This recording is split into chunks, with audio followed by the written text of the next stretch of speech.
Dan untuk membahas informasi selengkapnya, kami telah terhubung dengan Ketua MUI Bidang Kerukunan Antar Umat Beragama Yusnar Yusuf. Assalamualaikum, selamat sore Pak Yusnar.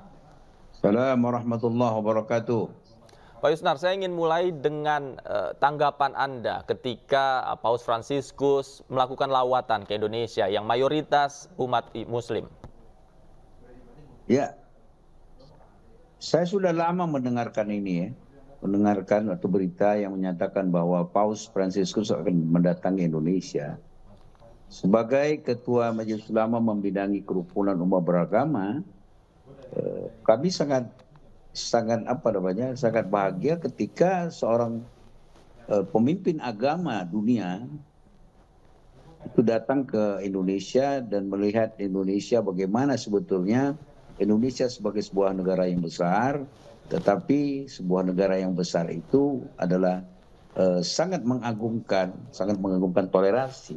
Siapapun yang datang sebagai pemimpin agama itu akan kita sambut dengan sebaik-baiknya, dan tentu dia akan melihat Indonesia sebagai sudah negara yang begitu ramah, Indonesia yang begitu sangat toleransi, dan tidak ada permasalahan konflik agama di Indonesia. Oke, dari beberapa agenda yang sudah terjadwal, besok direncanakan Paus juga mengunjungi Masjid Istiqlal dan melihat bagaimana terowongan silaturahmi ini dibangun antara Masjid Istiqlal dan katedral. Menurut Anda, pesan apa yang memang sangat lekat dari simbol tersebut yang memang harus diketahui oleh Paus Fransiskus? Terowongan bawah tanah yang menghubungkan antara katedral dengan Istiqlal itu kan baru dibuat beberapa tahun yang lalu. Sekarang sudah selesai dan akan sekalian diresmikan dan akan dilihat oleh Paus secara langsung. Dan terowongan ini adalah kita sebut dengan terowongan silaturahmi.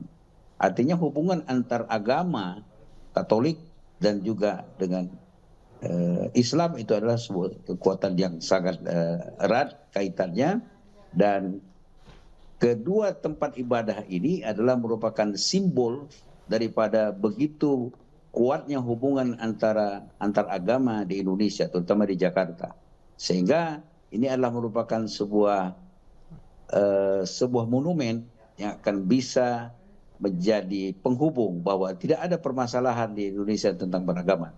Dan perlu diketahui bahwa ketika ada misa di katedral, itu biasanya orang-orang Islam, anak-anak muda Islam itu menjaga tentang semua daerah ataupun kawasan yang disebut dengan katedral. Begitu juga ketika di Istiqlal itu ada perayaan-perayaan keagamaan, maka orang-orang yang tidak beragama Islam, terutama adalah mereka-mereka yang Kristiani dan juga Katolik, itu ikut di dalam perayaan agama itu. Oke, bagaimana kemudian masyarakat Indonesia harus memaknai kunjungan dari Paus Fransiskus ke Indonesia menurut Anda, Pak Yusnar?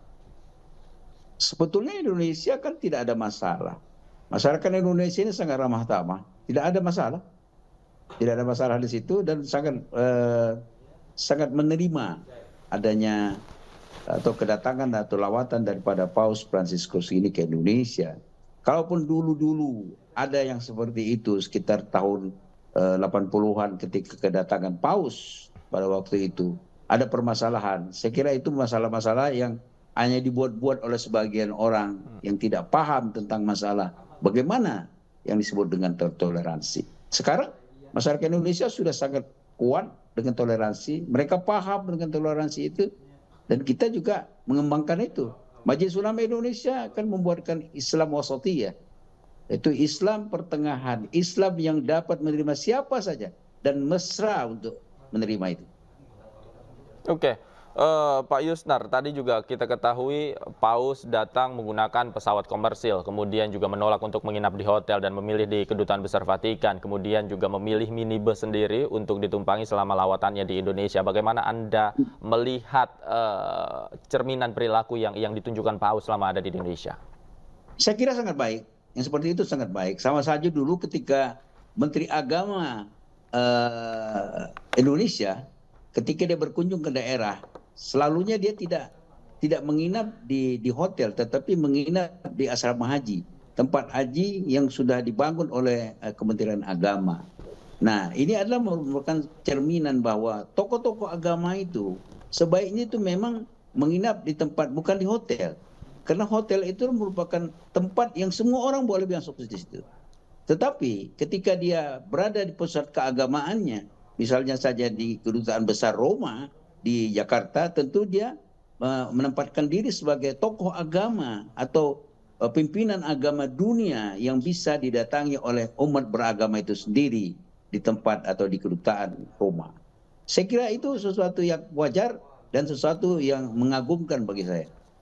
Oke, baik, baik. Kita lihat bersama, kita harapkan bersama semoga agenda yang dilakukan Paus Fransiskus besok juga akan berjalan lancar sampai nanti akhirnya beliau bisa pulang juga dan selamat sampai tujuan. Insya Allah, saya juga ikut mendoakan agar kedatangan Paus Fransiskus ke Indonesia ini menjadikan kerukunan umat beragama itu semakin kuat, semakin ketat, dan semakin mesra. Baik, baik. Terima kasih Pak Yusnar Yusuf sudah bergabung bersama kami. Selamat sore, sehat selalu. Wassalamualaikum. Alhamdulillah.